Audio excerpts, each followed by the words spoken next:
इकट्ठा हुए हैं इस वक्त जब हम ये चर्चा कर रहे हैं। विपक्ष कह रहा है सरकार से सिंहासन खाली करो, सरकार कह रही है राहुल गांधी से कि बंगला खाली करो। कौन किस पर भारी दिखाई दे रहा है संजय जी? देखिए, मैं भारी दिखाई देने या देखने की बात नहीं करूंगा। मैं ये करूंगा कि मीडिया क्या दिखा रहा है। असल में जनता तक वही पहुंचता है जो मीडिया दिखाता है। बीजेपी के पास को दिखा रहा है मीडिया अतीत को दिखा रहा है। क्या क्या दिखा रहा है वो देख लिए होंगे आप लोग। वो नहीं, वो तो ठीक है, लेकिन सरकार क्या कर रही है या सरकार के खिलाफ क्या हो रहा है या सरकार को अपने डिफेंस में क्या कहना है, ये तो मीडिया ही बता रहा है ना जनता को। तो इस मामले में मीडिया का रोल बहुत ही खराब है। मैं जनरल मीडिया की बात कर रहा हूँ, स्पेसिफिकली कुछ लोग अलग किए जा सकते हैं, वो अपनी जगह अलग है, लेकिन मैं जनरल मीडिया की बात कर रहा हूँ कि मीडिया लोगों को जो बता रहा है वो बहुत ही शर्मनाक है। और इनके पास व्हाट्सएप यूनिवर्सिटी का अपना नेटवर्क, गणेश जी को दूध पिलाने वाला, वो सब जो है, वो जो जनता को बता रहा है चुनाव तो उस पर होगा या रिजल्ट तो उस पर आएगा। यही नहीं, जिस ढंग से ये काम कर रहे हैं उसमें मुझे लगता नहीं है कि इनके पास बिना किसी खास तैयारी के ये सब ऐसे काम करेंगे। जैसे राहुल गांधी ने कहा ना कि मुझे हथियार दे दिया, बेस्ट गिफ्ट दे सकते थे, तो इन्होंने, ऐसा नहीं है कि मैंने सरकार नहीं समझती या बीजेपी या आरएसएस नहीं समझ रहे कि ऐसा करने से ये होगा, ऐसा करने से वो होगा, तो ये भी समझ रहे हैं, फिर भी दे रहे हैं। तो इनका पर्पस होगा या कुछ सोचा समझा होगा। वैसे मैं मानता हूं कि ये बिना प्लानिंग के काम करते हैं, लेकिन चुनाव के लिए तो प्लान करते ही है। तो चुनाव के 2024 की तैयारी चल रही है, ये सब उसका गेम प्लान हो सकता है। इन लोगों ने राहुल गांधी को की सदस्यता खत्म करवाई, जो क्रोनोलॉजी है उससे बहुत क्लियर है। भले ये कह रहे हैं कि हमने नहीं करवाया और राहुल गांधी ने वैसा बोला था, उनको सजा मिली, कोर्ट का ऑर्डर है वगैरह वगैरह, लेकिन जो क्रोनोलॉजी है, मैंने आज सुबह क्रोनोलॉजी देखी, मैंने देखी क्या बनाई, उसमें बहुत क्लियर है कि सब बीजेपी के बिना कहीं कुछ हुआ नहीं है। बीच में जज साहब को इनाम भी है, जज बदलना ही नहीं है, जज को बीच में प्रमोशन भी मिला है। तो सबको आप देखें तो बहुत मामला क्लियर है कि ये सब करवाया गया है। और करवाया गया है, जिस दिन पहले दिन खबर छपी कि कोर्ट में जिस दिन ऑर्डर हो गया कि सदस्यता, तो मैंने उनको सजा हो गई, और अगले दिन ये डिसाइड होना था कि उनकी सदस्यता जाएगी कि नहीं, उस दिन टाइम्स ऑफ इंडिया में पहले पेज पे खबर थी कि इनका बंगला भी खाली करना पड़ेगा।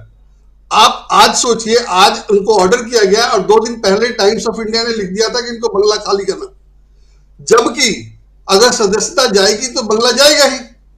सदस्यता बंगला से जुड़ा हुआ है, तो सदस्यता जाएगा भी जाएगा ही, ये कोई खबर ही नहीं थी। खबर ये है कि 24 घंटे में सदस्यता चली गई और 24 घंटे में बंगला खाली करने का नोटिस दे दिया गया।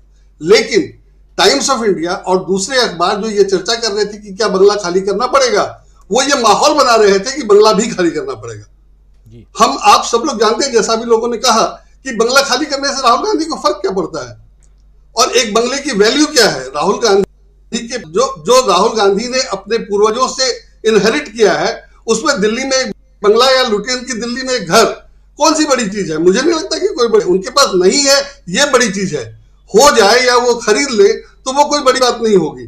तो इस हिसाब से बंगला खाली करना इशू ही नहीं है, लेकिन इसको इशू बनाया जा रहा है। उसी तरह से जैसे ओबीसी का इशू बना दिया गया, उसी तरह से जैसे ये कह दिया गया कि इन लोगों ने कोर्ट से, हायर कोर्ट में जाके स्टे क्यों नहीं लिया। पवन खेड़ा के मामले में तो ले लिया था, राहुल गांधी के मामले में क्यों नहीं स्टे लिया। और ये कहा गया, और आज अमर उजाला में लीड है कि राहुल गांधी नाखून कटाकर शहीद हो रहे हैं। अब बताइए कि मेंबरशिप चला जाना नाखून कटाना है। जो लोग राज्यसभा की सीट के लिए नंगे नाच रहे हैं, वो लोकसभा की सीट को नाखून कटाना कैसे कह सकते हैं। और अगर किसी ने ऐसा छापा है, ऐसा लिखा है, ऐसा सोचता है, तो वो कहा है कितने दिन से उसका दिमाग जो है ट्यून किया जा रहा है कांग्रेस के खिलाफ, बीजेपी के फेवर में नहीं, कांग्रेस के खिलाफ। राहुल गांधी का बंगला चला जाना, राहुल गांधी की मेंबरशिप चली जानी, दोनों इतना आसान और इतना इंपॉर्टेंट है। मैंने मेंबरशिप चला जाना नाखून कटाना है, और बंगला चला जाएगा तो क्या खबर है, फिर खबर क्यों है। लेकिन आप देखिए कि कैसे प्लांट किया जा रहा है, कैसे खबरें छपवाई जा रही है।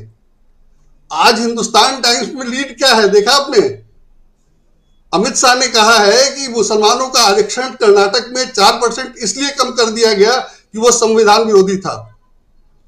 अमित शाह के कहने से मान लें कि वो संविधान विरोधी था। अमित शाह ने यह भी कहा है कि कांग्रेस तुष्टीकरण की राजनीति करती थी। जब कर्नाटक में इलेक्शन होना है, माने अनाउंस होने वाला है, तब आप 4% रिजर्वेशन खत्म कर रहे हो। 5 साल क्या कर रहे थे? 5 साल आपने वो काम नहीं किया। इलेक्शन अनाउंस होने से पहले आप वो कर रहे हैं और कह रहे हैं कि हमने अनकॉन्स्टिट्यूशनल था इसलिए हटा दिया। तो अनकॉन्स्टिट्यूशनल था तो अभी तक क्यों था? 5 साल आपने क्या किया? और अभी क्यों हटाया? इलेक्शन के बाद जब जीत के आते तो हटाते, अभी क्यों हटाया? वोट के लिए हटाया, बहुत क्लियर है। लेकिन ये लीड क्यों है? दिल्ली के अखबार में लीड क्यों है? ये हिंदुस्तान टाइम्स ने बनाया है। तो अगर हिंदुस्तान टाइम्स, अमर उजाला इस तरह से खबरें छापेंगे तो व्हाट्सएप यूनिवर्सिटी में क्या हो रहा हो तो हमें पता ही नहीं है। आरएसएस के लोग गणेश जी को दूध पिलाने के लिए क्या प्रचार कर रहे हैं तो हमें पता ही नहीं है।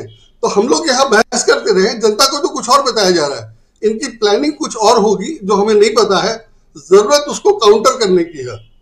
बिल्कुल। इसमें एक चीज और खास बात है, नोटबंदी से पहले इन्होंने वो अकाउंट खुलवाया था, जनधन खाता। कायदे से नोटबंदी करनी थी तो जनधन खाते की जरूरत नहीं थी।